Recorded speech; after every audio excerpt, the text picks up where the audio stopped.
Hello everyone and welcome to this new video tutorial. In this video guys, I'm going to show you how you can fix the problem of USB RAW. So basically when you plug your USB, realize it either appears like this, you cannot open it, you cannot access it, or it asks you every time just to format it. However, it doesn't solve the problem.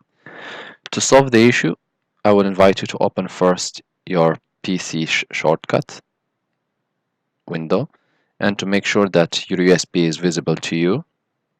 And the next thing which we will do, we'll just go to the search tab in Windows. Regardless if you have Windows 7, Windows 8, Windows 10, it works with all on the same way.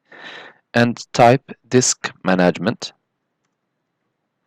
You will see a window or an application will be coming up, which is create and format hard disk. We will just open this one.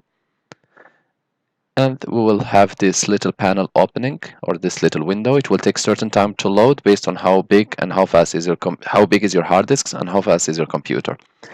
Now that I can see my USB has 15 or 16 gigabit and it's this one and it's unallocated, and that's what it was causing the problem.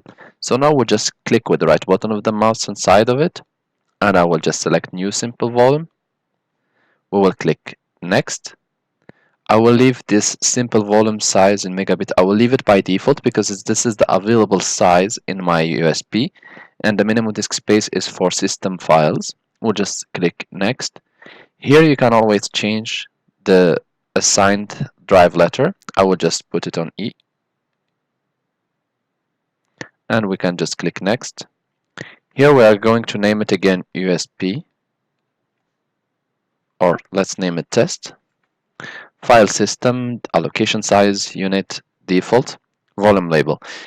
Please note that by doing this, you will be formatting your device. If you don't want to format your device, just click do not format. Otherwise, if you select the second option, all your data will be erased and deleted permanently. Next, we'll just click on next. Here there is just telling us what exactly are we going to do, and we'll just click finish. Once done, you will need to wait a few seconds, up to 2 minutes. And your USB will reappear again. As you can see, it has disappeared from my PC shortcut, but it should reappear again. As you can see, this is my USB now fully accessible and it's working, and I can copy data from and to, and I got back all the space available now. Now, a little advice for the future: do not ever just remove the USB from the computer. Always click eject to remove the USB, because by just removing it, the accumulation of errors may lead to this error again. I hope this video tutorial was helpful to you guys. If you are still in need of help or assistance, you can always write us a comment or an email with the full description, and we'll do our best to help you. If you would like to help us, you can always press like, share, and do not forget to subscribe to get our latest videos. Thank you guys for watching, and talk to you soon in a new video tutorial.